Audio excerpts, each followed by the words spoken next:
A new development in the story of the Russian airliner that crashed in Egypt last month. ISIS, as you know, has already claimed responsibility for that attack that killed 224 people, and Russian officials confirmed it was taken down by a bomb.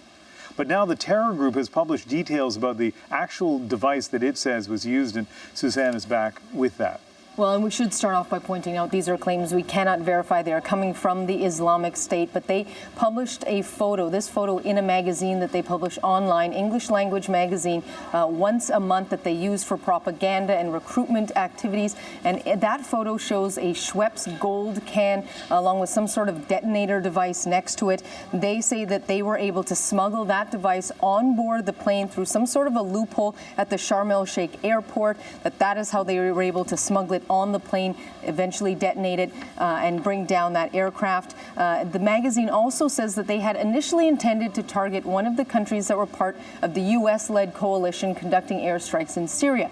But they said that because of a thoughtless, as they describe it, Russian decision back in September to begin conducting airstrikes of their own, that is when they decided to target this Russian jetliner that killed all 224 people on board. They say that they have exacted their revenge upon those who felt safe inside the cockpit of that jet. They also published photos of what it says were passports of Russians who died on board that aircraft. But again, these are all claims coming from ISIS through that magazine, and it is a magazine designed for recruitment, for their propaganda. So it could also be a way to impress some of their followers, but they have been claiming all along that they were the ones responsible.